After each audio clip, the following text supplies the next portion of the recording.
There's a shift that happens so quietly. Most people miss it. No dramatic exit, no screaming match, no public exposure. But internally, a door closes. And when that door closes, something else opens. Not anger, not revenge, authority. Carl Jung spent his life studying psychic transformation, and one of his most unsettling discoveries was this. The most powerful change in a person does not look like aggression. It looks like detachment. And when an empath reaches that state, something very specific happens. They stop trying. And that's when the narcissist starts panicking. Let's get something straight. Empathy is not weakness, it's perceptive intelligence. But when perception exists without boundaries, it becomes self-abandonment. And narcissistic personalities, whether clinical or subclinical, survive on that gap. They don't need your love, they need your reaction. Confusion, defense, emotional engagement. As long as you are reacting, you are still available. But there comes a moment, and Jung would describe this as the beginning of individuation, when the empath stops organizing their life around someone else's instability. That moment changes the entire power dynamic. Not because the empath becomes cold, but because they become internally anchored. And anchored people cannot be hooked. Here's the psychological truth most people don't understand. Narcissistic dynamics are sustained by projection. The narcissist projects superiority, victimhood, charm, power. The empath projects potential, healing, redemption, depth. Both are participating in illusion, but only one eventually wakes up. And when the empath wakes up, they don't explode, they withdraw access. No more over-explaining, no more emotional defending, no more trying to make someone understand reality. They stop arguing with distortion, and distortion cannot survive without resistance. That's when the narcissist feels something unfamiliar, not rejection, loss of control.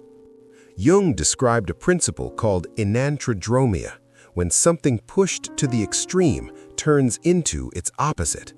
Extreme accommodation becomes sovereignty. Extreme patience becomes clarity. Extreme tolerance becomes finality. The empath who has given endlessly does not become cruel, they become precise. And precision is terrifying to someone who relies on chaos, because chaos needs fog, and clarity removes fog. Let's talk about the stages, but not the way you've heard them before. There are 3 psychological evolutions the empath moves through. Most people get stuck in the second. Very few stabilize in the third. Stage 1 is emotional fusion. This is where the empath confuses intensity with intimacy. They feel responsible for everyone's internal state. If someone is upset, it must be their fault.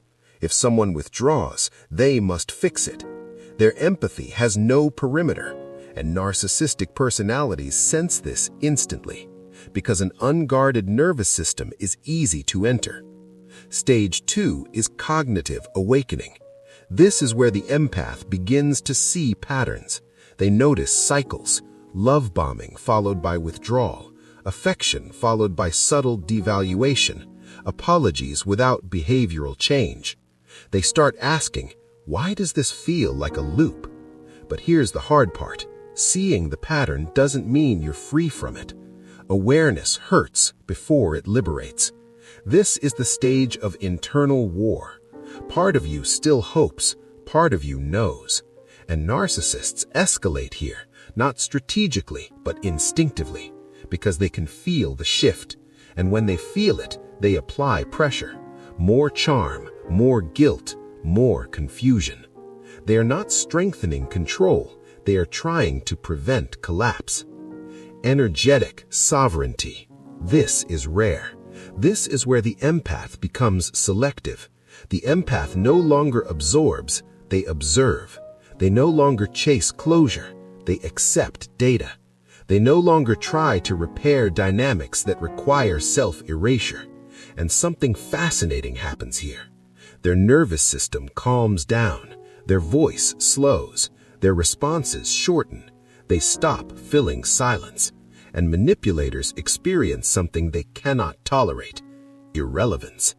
You can argue with anger, you can manipulate guilt, you can respond to tears, but you cannot control someone who is simply done. Jung believed the goal of development was not goodness, it was wholeness. And wholeness includes anger. Wholeness includes limits. Wholeness includes the capacity to walk away without explanation. When empaths integrate their disowned anger, it stops leaking out as resentment. It becomes boundary.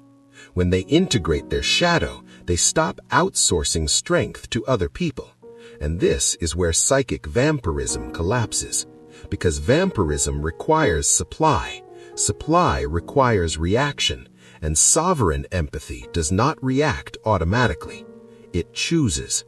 That is the difference between unconscious empathy and conscious empathy. Unconscious empathy merges. Conscious empathy perceives. Unconscious empathy explains. Conscious empathy decides. Unconscious empathy stays too long.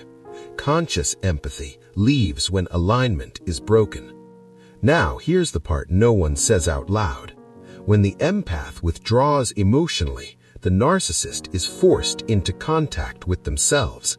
And that internal contact is destabilizing, because without an external mirror, the persona starts to crack.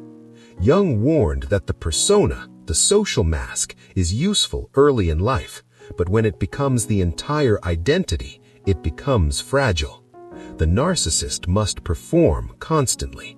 The empath sovereign no longer performs at all. They simply are. And there is nothing more destabilizing to illusion than someone who sees it clearly and refuses to participate. The fed-up empath is not dangerous because they attack. They are dangerous because they disengage. They don't rescue anymore. They don't reinterpret red flags as trauma wounds. They don't romanticize dysfunction as depth. They exit systems that require them to shrink.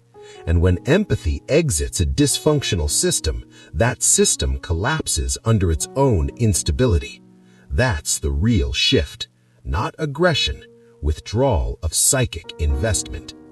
If you're listening to this and something feels uncomfortably familiar, that's not coincidence, that's recognition. And recognition is the first fracture in illusion. You don't have to become colder to become stronger. You don't have to lose empathy to gain power. You just have to stop offering your inner world to people who treat it like a resource. Empathy was never meant to be endless giving. It was meant to be accurate seeing. And once you see clearly, you don't argue, you don't convince, you don't chase, you stand. And when you stand internally, the entire dynamic changes, even if you never say a word.